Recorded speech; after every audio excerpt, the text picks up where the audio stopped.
Welcome to Trippy Commentaries and our look at the NFL quarterbacks for the 2014 season and beyond. In part 1, we covered the NFC North, including Aaron Rodgers and the Packers, as well as the NFC East with Nick Foles and the Eagles. In this installment, we'll move on to the NFC West, home to the champion Seattle Seahawks, as well as the NFC South. Thank you guys for joining us. I'm RJ. Justin's here. Hey, what's going on? And so is K-Mac. Yo.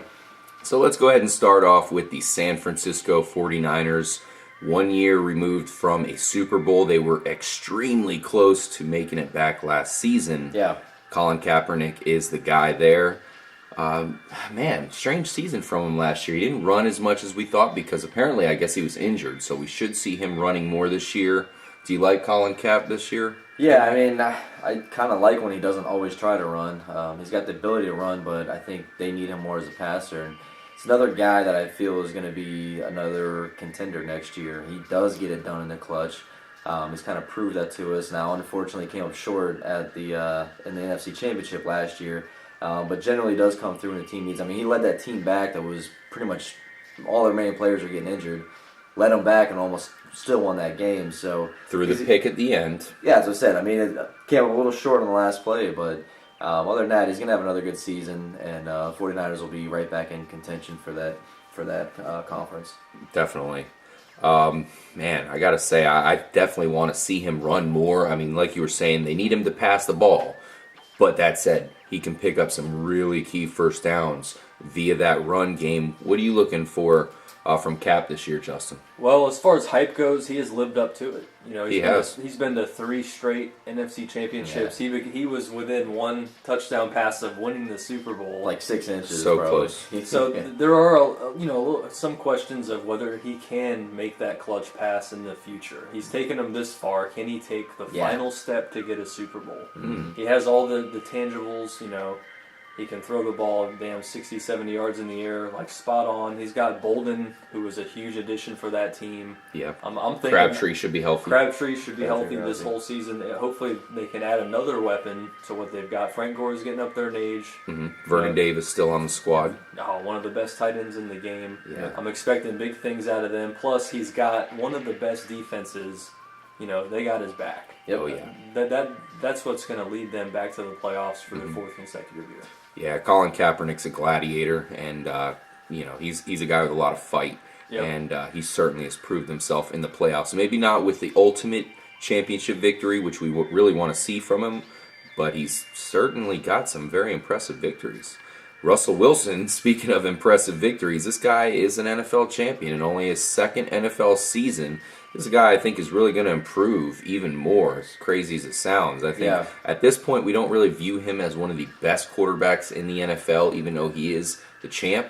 I think at some point, maybe not this year, but soon, he will make it to that level.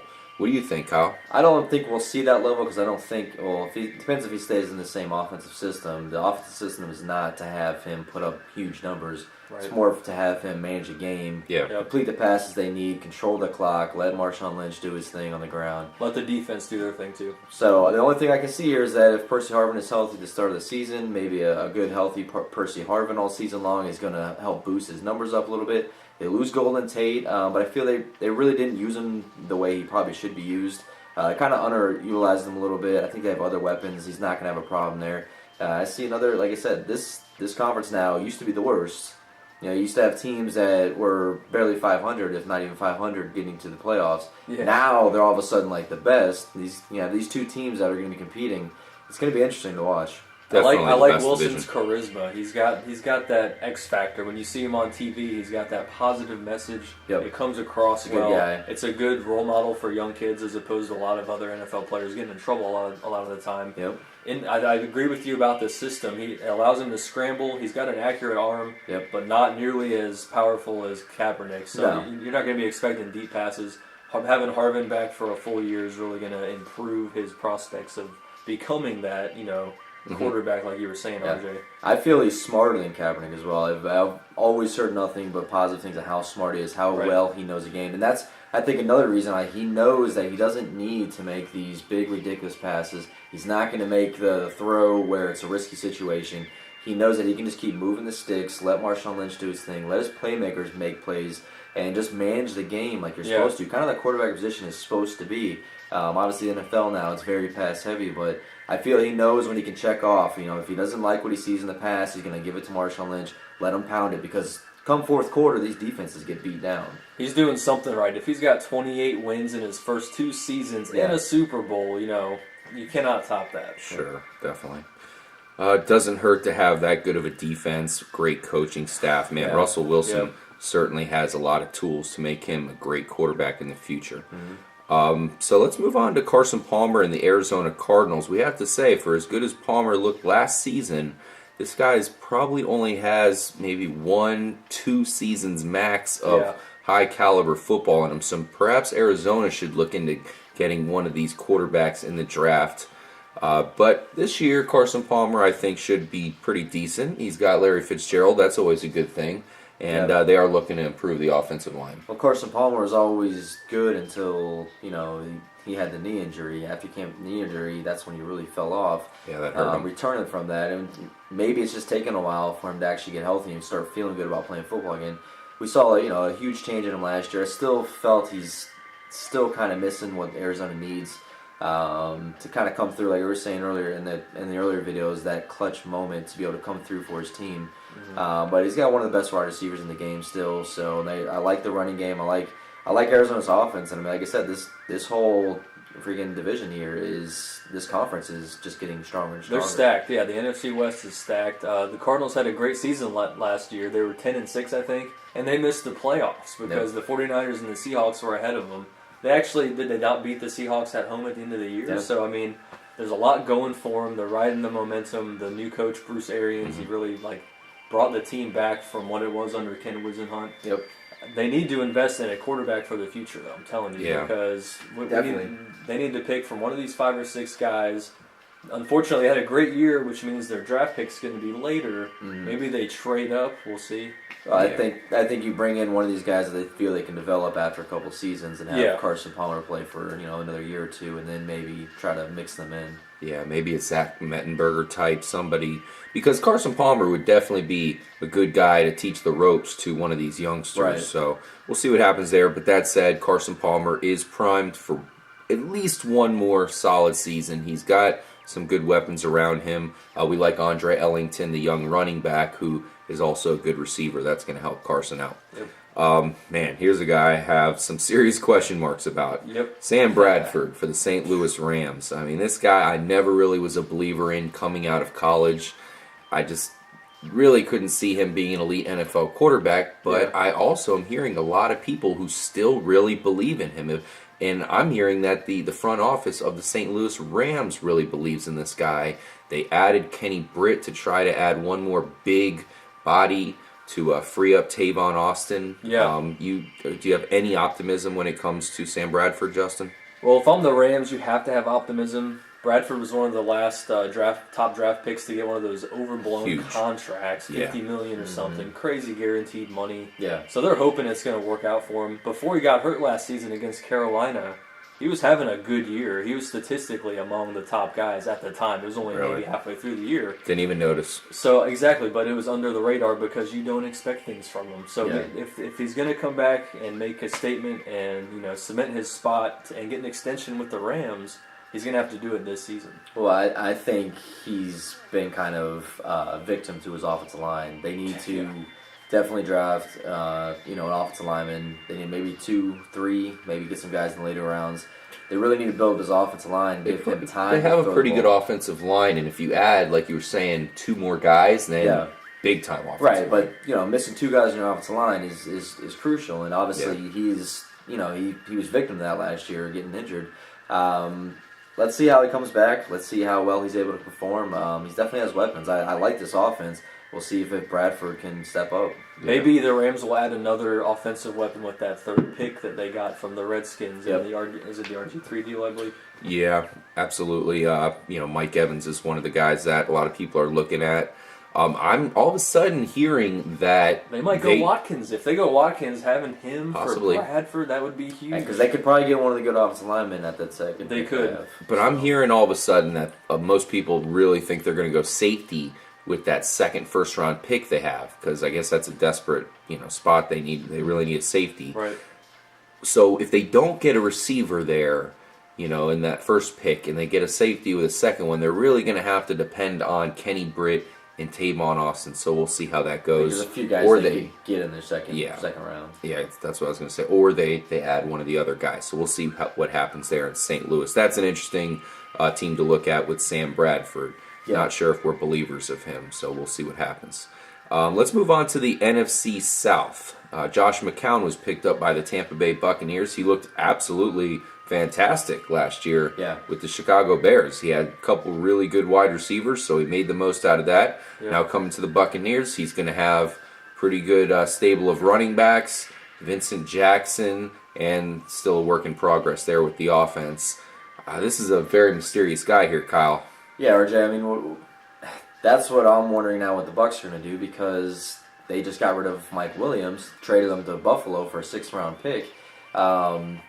Now he doesn't have, because we were thinking about with Mike Williams, he still has two pretty good receivers. Yeah. Now they have Vincent Jackson. They're trying to pick up a few guys that probably won't make it through training camp. So they either got to draft heavy on receivers, or they're looking to make some trades and try to trade for some receivers.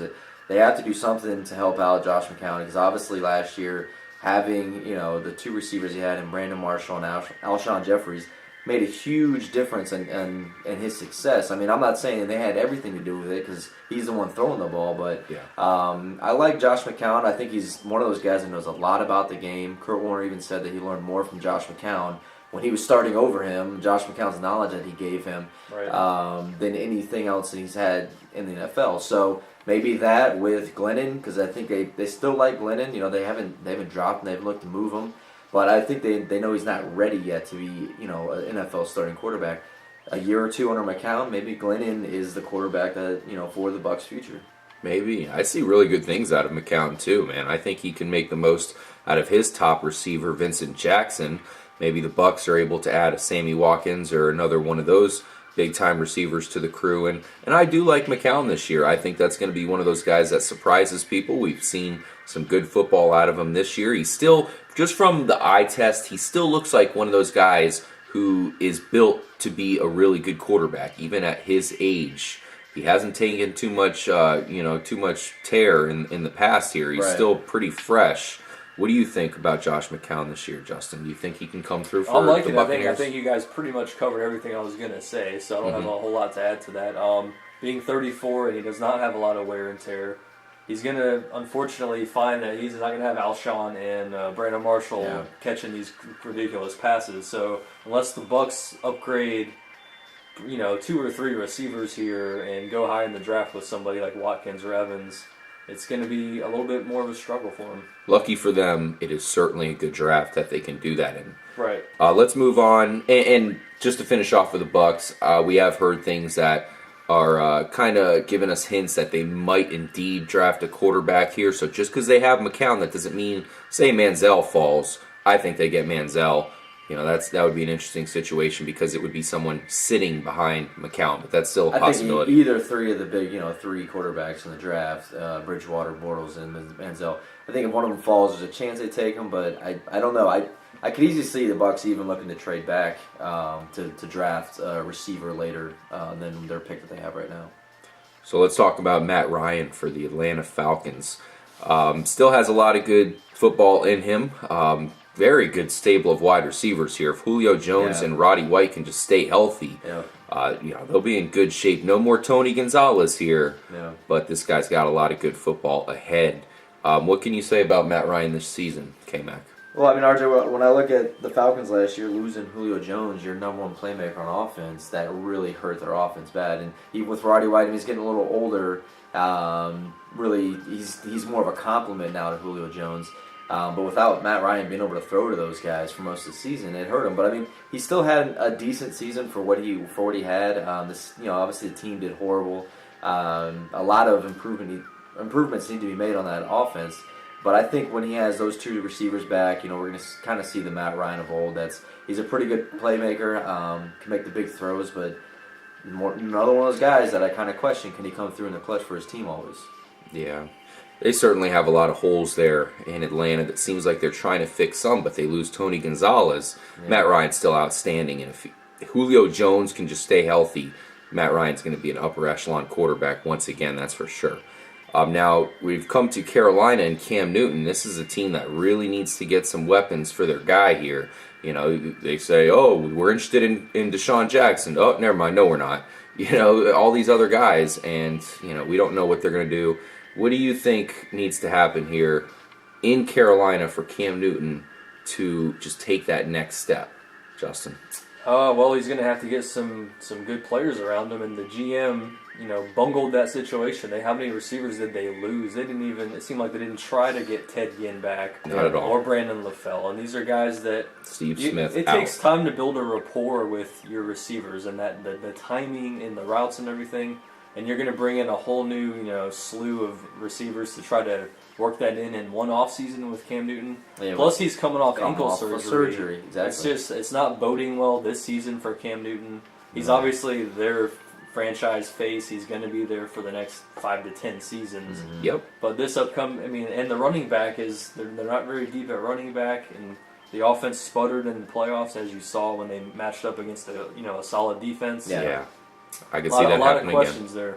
Yeah, luckily for the Panthers, their defense is that good. They're going to help win some games, but you feel bad for Cam Newton because this is one of those guys that you feel can be a big-time playmaker in the NFL, but, geez, when you have no weapons to throw to, you can't do everything yourself in the NFL. You look at a guy like a Kaepernick. He's got all these weapons, and he's able to shine. We're never going to see that from Cam Newton unless they bring in some playmakers. And maybe they like some guys in the draft that a lot of people aren't talking about. There's a lot of receivers in this draft that maybe they feel those guys will come in and fit, and they feel they can get them, but that's a big risk, man. Yeah. Last guy we're going to talk about in this episode is Drew Brees. Now, this guy is one of the best quarterbacks you'll find. Really epic quarterback that is going to... I think that the final game that he plays, as soon as the game's over, they should say, thank you for coming to the game. Stay tuned for Drew Brees' Hall of Fame announcement or induction right away. Don't even waste time here. We don't need 5 years. That's ridiculous. Yeah. But one thing I do want to say about Drew Brees that I think might kind of go over, nobody really says it, is that this guy really needs to have a top-notch offensive line to be as good as he has been. He always has had a great offensive line there in New Orleans, but we've seen a lot of these guys leave. I think New Orleans over these next few years is going to really have to make sure to keep that offensive line super solid around him because he is a smaller quarterback. As long as he keeps getting top-notch protection, he's going to continue to be one of the best quarterbacks in the league, maybe even the best, really. Well, and that's going to happen. That's what New Orleans knows, just like how Denver knows they have Peyton Manning. New Orleans knows they have Drew Brees. You need to do everything you can to make him succeed because he's going to do it for you. He's always at the top of the game and throwing touchdown passes, a lot of yards. Every single season he performs. I worry about them this year. And losing Sproles, I was a big guy for him to be able to dump down to. I feel the running game is still not good enough to help him out.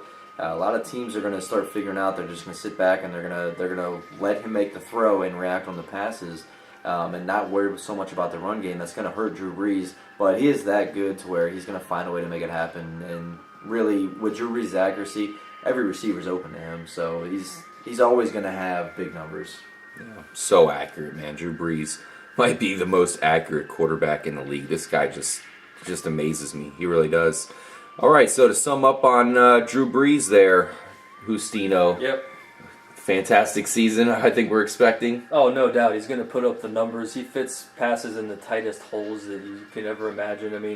Even if Jimmy Graham's double teamed, he's still going to be, coming down with touchdowns. Yeah. My beef with Drew Brees is he's kind of getting too big for his britches here. He's doing a lot of commercials. Mm-hmm. That's going to affect your team. Your chemistry, your mindset when you're worried about NyQuil and all that kind of stuff. But the main thing is his cap number. He's making an enormous amount of money, and in the end, that's going to hurt the team. This is a team sport. You need the money that's going to him which is, quarterbacks are going to make 2025 as Peyton and Breeze dictate. Yeah. But that money, not having that extra cap room because of that, is just going to hurt the team in the long run and kind of prevent them from making that probably another Super Bowl run that we all expect. Yeah. I think we already are kind of seeing that take effect a little bit here, where they had to get rid of Darren Sproles seemingly for no reason at all, other than they just can't afford the guy, I guess, or they're just trying to save money. But and I think hopefully that doesn't affect their offensive line. The point that I was making, was that I really want them to continue to have that top-notch offensive line. Well, I think they also, with Sproles, they had to get rid of him because they bring in Jarius Byrd, who makes their defensive secondary much better, and that's what they really needed. So he's going to be good. They're still primed for a good run coming up, the whole team. Yeah, definitely. I think we should be able to see another few seasons of really good ball there out of New Orleans. But as Justin mentioned, they need to get that cap under control there in order to stay in competition, because we're going to see the Bucs get better, the Panthers are hopefully going to right the ship, and the Falcons are going to improve as well. Thank you guys for joining us for this episode. In the next installment, we'll move on to the AFC, starting off with Big Ben and the Pittsburgh Steelers. We'll see you guys then.